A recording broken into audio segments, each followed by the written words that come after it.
Hello. So could you tell us a little bit about your early years growing up in Shan State? Well, I was born in Mongpawn.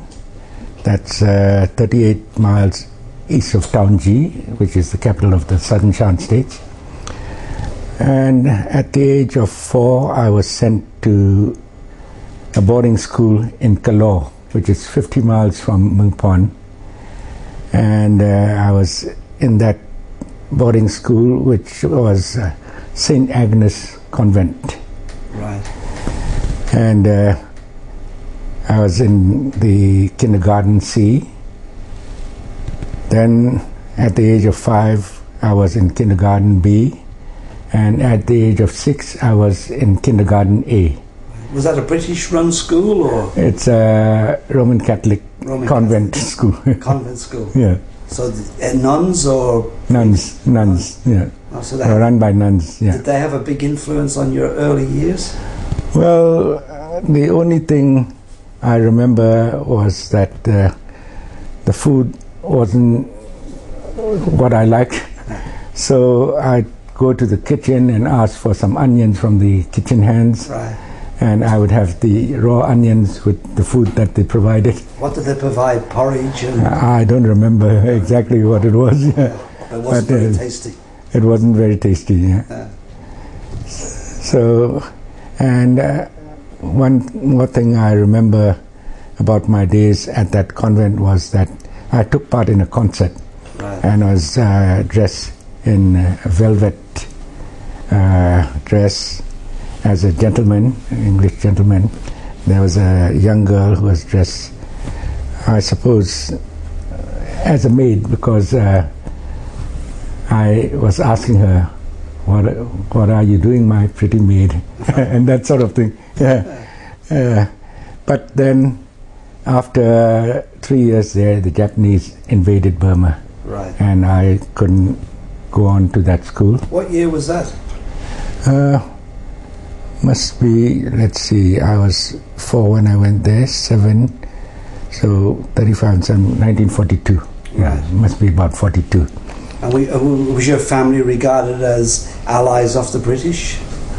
Well, the family was not regarded as allies at the time that they came in. Right. No? And so during the occupation, there was a school which my father had opened in the town, but there was only one teacher. Right. And very few students. There were 2 students who were in the fifth standard, and all the rest were young ones. Right. And there was only that one teacher who was teaching us. So, and then life changed dramatically when the Japanese... we had to sing Japanese songs before the school starts. Yeah. And, but then when the Allies came and bombed the Japanese occupied places, we had to build trenches and so on. And since I was the eldest son of the ruler, there was one single little trench for me. Right. And I was all alone in there. But then, of course, I realized from very young that I was special, so I had to undergo more stringent things. I have to take on more stringent responsibilities, that sort of thing. Was it heavy, that responsibility for you? Yeah, but it was something like just my father training me, I suppose. Right. If he had to put in the money into the treasury, he would make me count the notes and so on. Right. Yeah. Then one thing I remember during the Japanese time was that when the Japanese soldiers came and he saw us young children there, picked me up and put me on the back of a bullock. Yeah.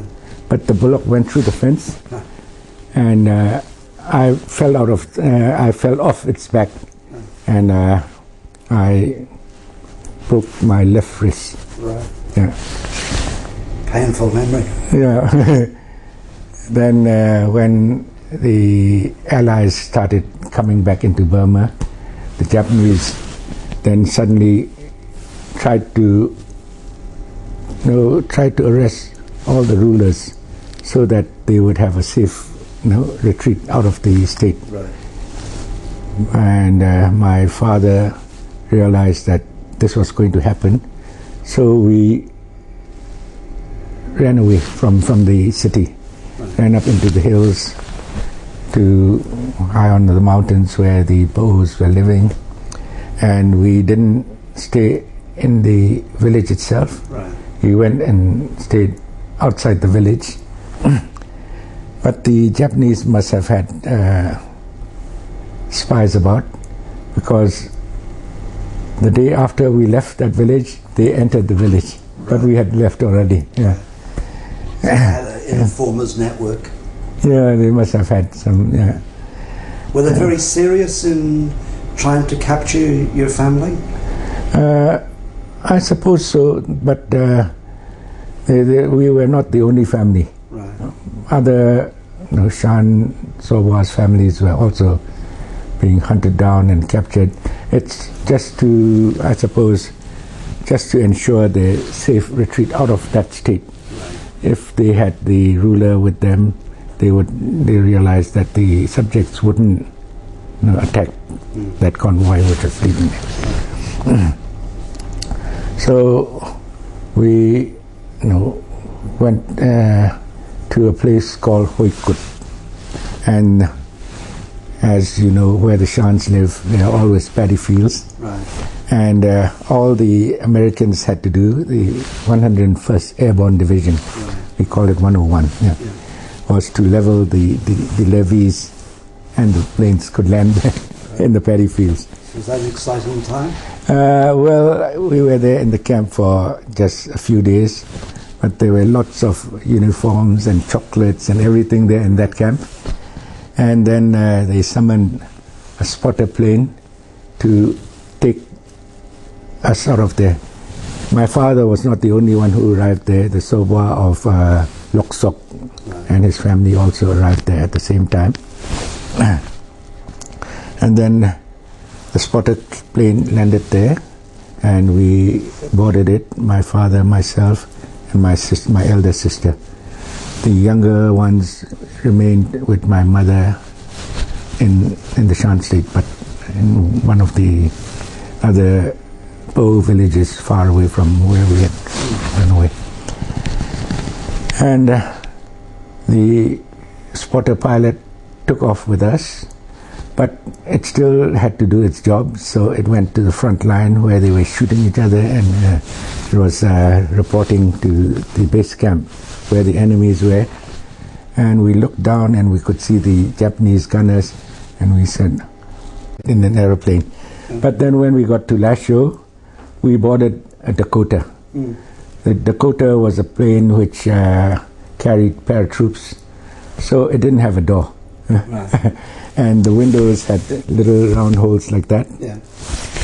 So we were sitting down in little seats, fold-up seats, by the side, on the side of the planes, and there was the air wind rushing through there. And I found out that the toilet was just a hole in the floor. So whatever you let down, it just goes right through. And so from Lasho, we were flown to Bamor. And were we said, the Allies recruiting Shans to help fight? no, in Hoi Kut, most of the fighters that the 101 had were Karens. Koreans, okay. Yeah. So that's why we had got to know quite a lot of Karens there. And in Bamor, we were there for about 2 or 3 months, being interrogated. Yeah. Yeah. My father, he understood all the politics and so on, and he could speak good English, so he had no problems. But the the interrogators were not very sure about the Sapa of Lok Sok, who was in the same house with us.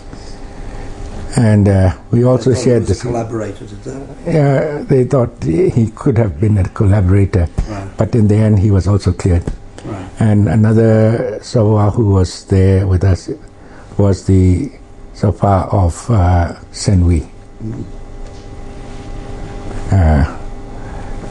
which was called North Senwi at that time. Yeah, North Senwi. And after 2 months, we were. I think the Allies had taken over most of the country. But even then, we couldn't go straight back to our state. We had to go and stay in Tong Bang with the Sapa of Tong Bang for 1 or 2 months before we could return to our state. So your father was always involved in politics? Yeah.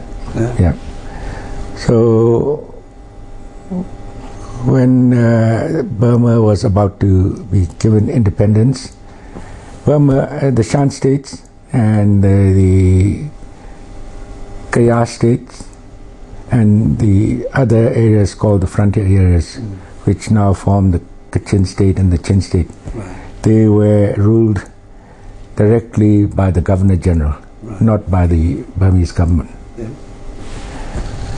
So was that when a recognition by the British that the ethnic groups had a different? Yeah, they were. It showed that they were not under the Burmese government at that time. Yeah.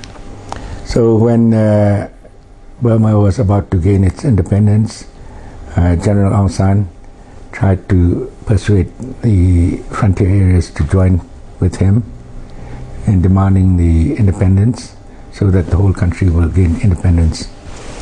And my father and the Sobwa, the Lord of Satung, and the Sobwa of Yonghoi, Soshitai, I think they were the leaders of the Shan group, which met with General Aung San to discuss about a federal union. Yes. So that we could have our own autonomy in the union.